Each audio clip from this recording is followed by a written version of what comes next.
The year is 1584. In a candlelit room in Toledo, a notary dips his quill into an inkwell to record a measurement that defies all medical logic. He is staring intently into the eyes of a 33-year-old woman named Isabel de Córdoba, but he is not checking her vision. He is measuring the diameter of her pupils with a cold brass caliper while holding a consecrated host before her face. For millimeters at rest, he presents the body of Christ. 6 millimeters. He marks the ledger, the scratch of the pen echoing against the stone walls. Because in 18 months, these millimeters will be the primary evidence used to burn her alive. But this was not an isolated incident of madness. By 1584, the Spanish Inquisition had been measuring the bodies of accused women for over a century, cataloging pulse rates, weighing tear production, and counting the frequency of blinks during the Lord's Prayer.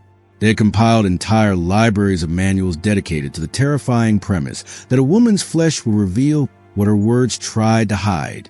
If you have ever wondered what happens when a powerful institution stops looking for truth and starts manufacturing it, you are in the right place. Subscribe to the channel, because the nightmare that happened to Isabel happened to 60,000 other women, and the method they used did not die in Spain. To understand the machinery that crushed Isabel, we must wind the clock back to 1478, the year the Inquisition began. History books often paint this era in broad strokes of fire and screaming, emphasizing the rack, the thumbscrews, and the spectacle of the auto da fe. While those horrors were real, they are incomplete. The true horror was far more bureaucratic. The numbers tell a different story. Between the years 1480 and 1530, the Inquisition executed approximately 2,000 people. It is a staggering number. Yet in that same period, they interrogated over 40,000. Of those 40,000 souls, roughly 23,000 were released without execution. This leaves a terrifying gap. What were the inquisitors doing with the other 21,000 hours of interrogation? The answer lies buried in the archives of Valladolid and Seville, in dusty repositories where researchers are still unearthing ledgers that the public was never meant to see. These are not transcripts of torture. They are logs of biological observation, page after page of clinical detachment. Subject perspired when asked about Sabbath. Subject's hands remained dry when touching the crucifix. Subject failed to produce tears during the recitation of the Passion, observed 3 consecutive times. The Inquisition was not just prosecuting heresy. They were building a massive, data-driven catalog of how the human body betrays the mind. And by 1540, the data showed a clear bias. Nearly 58% of those brought before the tribunals were women. This was not because women were committing more crimes against the faith, but because the Inquisition had convinced itself that the female body was a more transparent vessel, a biological window that would reveal heresy more clearly than any male confession ever could. Isabel's descent into this machine begins on a Tuesday in September 1589. Her door opens to reveal 2 men, familiars of the Inquisition. They do not kick down the door. They do not drag her by the hair. They are terrifyingly calm. One shows her a rolled parchment stamped with a heavy wax seal. She has not told her crime. That comes later. She is escorted from her home, the sun warm on her face for the last time, and taken to the audience chamber. It is not a dungeon. It is a room designed to look banal, almost like a lawyer's office. There is a sturdy table, 3 chairs, and a crucifix on the wall. A window with iron bars lets in shafts of dusty light. This ordinariness is a weapon. We know this because we have the training manuals, written by Grand Inquisitor Tomás de Torquemada himself in 1484 and revised 6 times by 1570. The manuals dictate the strategy for the first 72 hours with chilling precision. They explicitly state, the accused who enters in terror will confess to anything. The accused who enters in composure will reveal everything. They did not want panic. They wanted data. Terrified people are useless variables. Isabel is made to sit in that room for 6 hours before a single word is spoken to her. She sits in silence, listening to the breathing of 2 notaries who watch her from behind a wooden screen. They are not waiting for her to speak. They are writing down her movements. Subject shifts position every 11 minutes. Subject touches face 4 times in the first hour. Subject's breathing rate increases when footsteps approach the door. She is not being interrogated. She is being cataloged. Isabel does not know it yet, but before the first question is asked, she has already failed 3 tests. These are not tests of faith. They are tests of biology. To understand why Isabel was doomed from the start, you must understand the twisted science the Inquisition had accepted as fact. In 1487, 9 years after the Inquisition was founded, 2 German inquisitors, Heinrich Kramer and Jacob Sprenger, published the Malleus Maleficarum, or the Hammer of Witches. It is famous as a witch hunting guide, but buried in Part 2, Question 1, Article 6, lies a dense theological argument titled, Whether Witches Can Habitate the Power of Generation. It asks whether a body touched by evil physically responds differently than a pure body. The Spanish Inquisitors took this concept and applied it to religious conversion. They theorized, wrongly but with absolute conviction, that conversion to Christianity was not just a spiritual change, but a physiological one. They believed that when a soul genuinely accepted Christ, the nervous system rewired itself. Tears would flow more easily during Massachusetts. The pulse would quicken in the presence of a Eucharist. The pupils would dilate at the sight of the Virgin Mary. If those biological responses were absent, the body was remembering its old faith. By 1520, the Inquisition was employing physicians not to heal the sick, but to measure the accused. They developed instruments that looked like torture devices, but were actually scientific tools. Calipers for measuring pupil dilation, water clocks for timing pulse rates, and graduated vials for collecting and measuring the volume of tears. This was not blind superstition. It was a rigorous scientific study gone wrong. In Seville in 1537, a tribunal actually spent 4 months testing this theory in a controlled experiment. They brought in 50 confirmed Conversos, Jews who had converted to Christianity, and 50 old Christians, people whose families had been Catholic for generations. They ran both groups through identical religious exercises, while physicians measured their physical responses. The results, which still exist in the archive, showed absolutely no consistent difference. The Conversos cried, trembled, and dilated their pupils in the exact same random patterns as the old Christians. One of the inquisitors, Francisco Pena, wrote a note in the margin of the study that should have ended the practice. He scrawled, "The flesh does not differentiate what the soul contains. Our instruments detect nothing." But then he added one more sentence. "Continue observations. Expand sample size." They knew the method failed in 1537, yet they used it for another 150 years. That is not ignorance. That is malice. Back in a room in Toledo, it has now been 18 hours since Isabel's arrest. She has been given only bread and water. The window behind her is black. Night has fallen. Finally, the door creaks open and an inquisitor enters. The records name him as Alonso de Mendoza. He is 58 years old, a veteran with 22 years of experience in breaking human beings. He carries a wooden case the size of a prayer book. He does not take the seat across from Isabel. Instead, he sits beside her, invading her space, close enough that she can smell the stale ink and dust on his robes. The interrogation begins, but he does not ask about Judaism. He asks, "Describe your wedding night." Isabel blinks, exhausted and confused. She has been married 14 years. She has a daughter. What does this have to do with heresy? Mendoza opens his wooden case. Inside lies a glass vial, a thin brass rod marked with millimeters, and a small mirror. He repeats the question. "Did you feel joy? Did you weep?" Isabel answers, "Yes, of course." "Should you have?" Mendoza makes a silent note. He asks about the birth of her daughter. Did she pray during labor? Which saint did she invoke? Did she feel ecstasy, his specific word, when the child took its first breath? Isabel tries to calculate the right answer, scanning his face for a clue. But there is no right answer because he is not listening to her words. He is watching the pulse in her carotid artery. Behind the screen, the notary is timing her heart rate with a water clock, counting the beats that pass as water drips from one chamber to another. Then Mendoza performs a test that appears in dozens of transcripts, but is rarely discussed in history books. He holds the mirror 6 inches from Isabel's face and orders her to look at the crucifix on the wall while he studies her reflection. He is looking for the God response. In the records of her trial, a notation reads, "Subject's pupils constricted when viewing crucifix." Expected dilation absent. Inconsistent with documented response of genuine converts. Expected by whom? Based on what science? There is no citation, only the assertion that her eyes are heretics. But the tragedy is that Isabel knows exactly what he is doing. By 1589, these methods were open secrets. Converso families have been terrified for 2 generations, teaching their daughters how to perform the correct biology. Cry when you take communion. Let your hands shake when you kiss the cross. Practice dilating your pupils by staring at candlelight before bed. Isabel is 43 years old.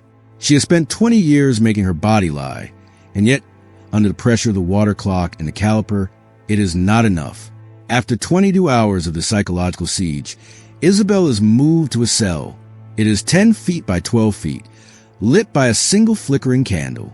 There is a straw mattress, a bucket, and a cellmate. The records identify the cellmate as Maria Enriquez, 51 years old.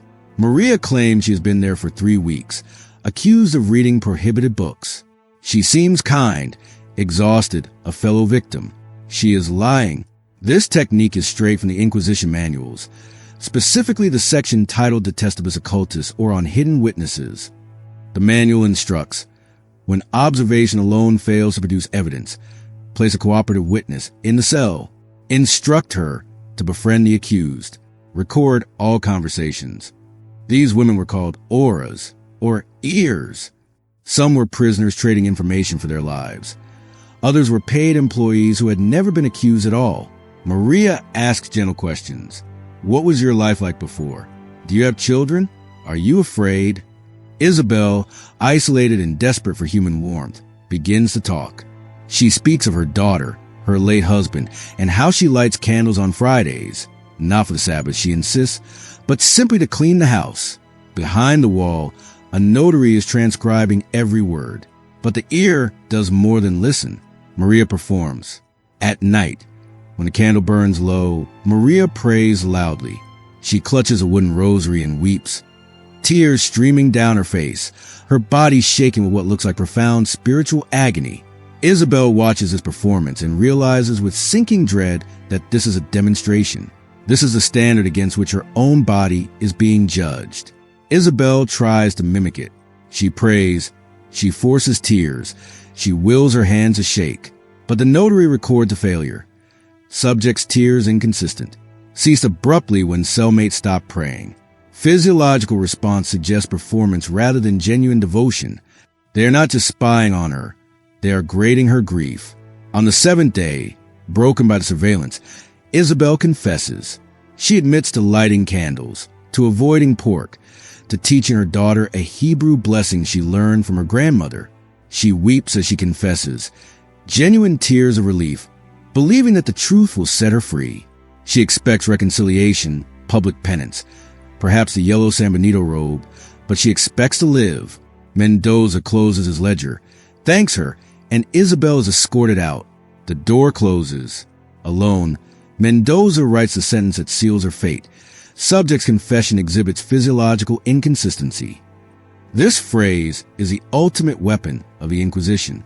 It stems from a manual entry written in 1552 by Inquisitor General Fernando de Valdez. It states, "The truly repentant show specific signs. Copious tears, trembling that begins in the hands and spreads to the torso, difficulty breathing, faintness when contemplating the magnitude of sin.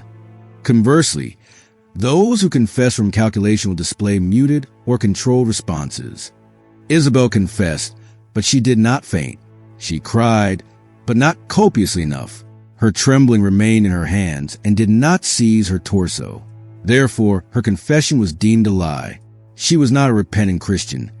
She was a secret Jew trying to game the system. And here lies the horror. If you performed the grief too well, they knew you were acting.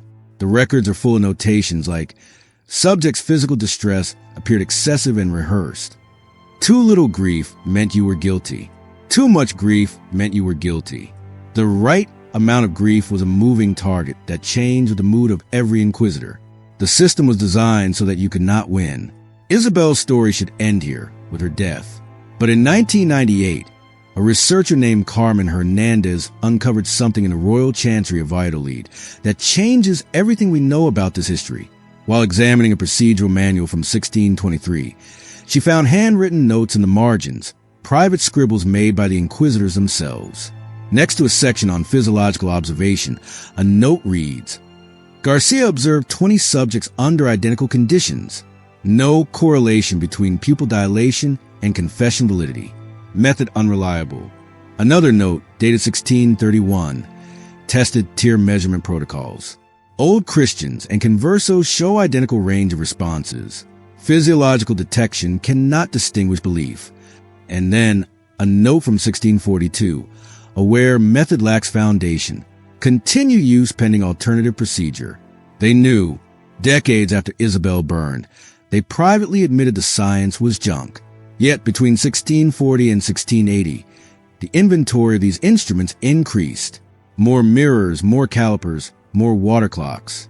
Hernandez found records from 1655, 32 years after they admitted the method was worthless, where women were still being condemned for insufficient tear production. Why? If they knew it didn't work, why keep doing it? The answer was found in another margin note from 1638, written by Inquisitor Juan Dino Valdez. The method's value lies not in accuracy of detection, but in efficacy of control. When subjects believe their bodies can betray them, they police themselves. This is preferable to forced compliance. Read that again. The goal was not to find secret Jews. The goal was to make the population so terrified of their own nervous systems that they would regulate themselves. They wanted people to view their own flesh as the enemy. And it worked. For generations, Converso families taught their children to suppress authentic emotion, to never cry too much or too little, to calibrate every tremor. The Inquisition didn't need to watch everyone. They just needed everyone to believe that their own bodies were informants. Isabel de Córdoba was executed on March 15th, 1591, in the Plaza de Zadova in Toledo. A crowd estimated at 4,000 people gathered to watch. The ceremony lasted 6 hours. Isabel walked in the procession wearing a San Benito painted with flames and devils. Her crimes were read aloud, lighting candles, refusing pork, and the fatal line, confession lacking physiological consistency with genuine repentance. Her body had failed the test, so her body would burn. As she was tied to the wooden stake, with piled around her feet, she was offered one final mercy. If she confessed again with the correct physiological response, they would garrote her, strangle her, before lighting the fire. Isabel confessed. She said everything they wanted to hear. But the notary, standing even at the foot of the pyre, recorded. Subject's confession delivered without adequate trembling. Voice remained steady. Eyes dry. They refused a mercy. They burned her conscience. Her daughter, Anna, was 9 years old. She was required by law to stand in the crowd and watch her mother die. Anna's testimony, given 20 years later when she herself was accused, is heartbreaking. She described the smell of the smoke and the sound of prayers, but mostly she described the lesson she learned. I learned that no truth could save her, Anna told the tribunal. I learned that her words meant nothing if her body spoke differently. I learned that I must teach my own body to lie more perfectly than she did. I learned that surviving meant becoming a stranger to my own flesh. Anna lived because she mastered the performance. She practiced fainting. She practiced weeping on command. She survived by burying her authentic self so deep that the Inquisition could never find it.